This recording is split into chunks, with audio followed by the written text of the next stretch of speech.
Okay, so I'm checking out GreedFall 2. I've never played GreedFall 1. My boy actually ended up playing GreedFall, the regular one. But let me know you guys how GreedFall is. But we got this trailer right here, and this is just a deep dive into the combat and everything for this action RPG. So yeah, man. I mean, let's see. Let's see. But without further ado, I want to say thank you for tapping into the frequency. And as always, if you got any videos to send or anything like that, all of my DMs are open. So drop them in the DMs. It could be Instagram, it could be Twitter, it could be anything. Tag me. It's all right. Leave it in the comments. I'll get to it. Email me. And yeah, remember to be your authentic self. Remember to love yourself and spread love. Let's hop into this video.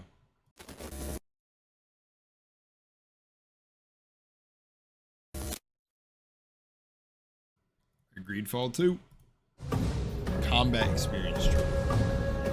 GreedFall 2's early access is being released in a few days, and so you're ready for the adventure. Here's all you need to know about the game's combat gameplay. In GreedFall 2, you can choose the combat style that suits you best. You'll have the choice between the tactical pause, which will allow you to manage the actions of your team, or you'll be able to play in real time to focus on the action and let your companions control themselves. Okay. In battle, activating the tactical pause will allow you to give orders to your character and your companions. Use the camera to analyze the battlefield, then move your characters and use skills to taunt your enemies, position them, or inflict damage. This is like some Dragon Age stuff. Okay. The environment will also be your ally. Take advantage of the high ground for increased damage, or take advantage of items such as barrels to maximize your chances of defeating your enemies. Okay. The tactical pause allows you to manage and plan your actions down to the smallest detail. Make good use of it, and manipulate the pace of combat to give yourself time to choose the skills and actions that best suit the situation.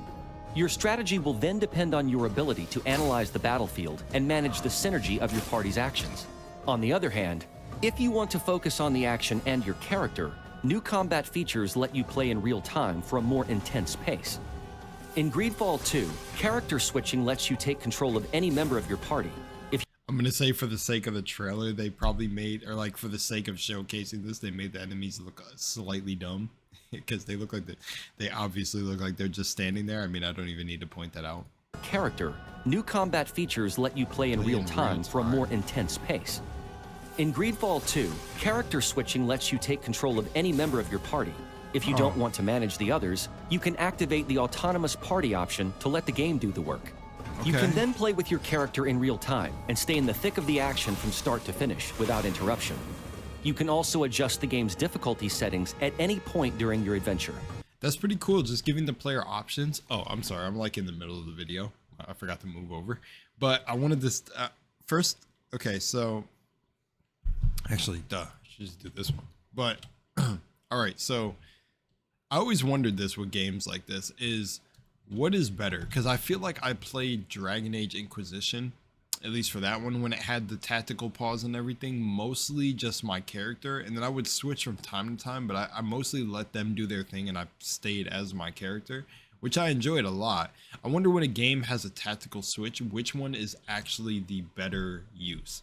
Not that maybe there's not a better use and it's just really personal preference. But I wonder on a harder difficulty, is that to me, that makes the most sense. Is like that would be when a tactical mode or tactical pause would come more into play because you want to strategically pick your teammates' moves and everything more carefully. And also I was looking at these 3 bars. So there's armor, what I assume is energy, what it looks like energy or armor, energy, and actual health. In real time and stay in the thick of the action from start to finish without interruption. You can also adjust the game's difficulty settings at any point during your adventure. Preset options are available from story mode to tactical mode, but you can also adjust individual settings to change the damage received and inflicted, making for a more or less challenging adventure. Whether you're a keen strategist looking for a real challenge or want to focus on other elements of the game such as the story and universe, GreedFall 2 will offer a wide range of features that will let you tailor the combat experience just the way you want it. Switch between the tactical pause, real-time combat, and change the difficulty settings to adapt the challenge as you see fit. Join us on the 24th of September for a taste of this new adventure. Ooh! That would suck. That would suck. Holy moly. Well, I mean, it seems pretty solid. They give a lot of player like flexibility and choice with the whole combat system and how you want to experience the story, which is insane. When I seen the sliders for like party damage, party recovery, and enemy damage, that's interesting. Right here, they put party recovery on 0 and put party damage on 200. That's actually interesting. Now, and I would say like again, to me at least, this is just my own personal, I mean, all these are just my own personal opinion, is I wonder if the story and the world building of GreedFall is that good to the point where you would want to tailor the combat and everything and the combat difficulty. I like a fair balance. I like to feel a little bit challenged in my encounters. So I'm wondering if they felt confident to do that because the story and the world building is just that damn good that you could literally make the game a cakewalk just to want to experience the story by itself. Like that's the, you know, and not only that, even if the story is not that, you know, 100% just blockbuster, I don't know, freaking gold mine of a story, it's still cool to have the like ease of access or the just what do you call it, like the quality of life of being able to tailor the experience to what you want.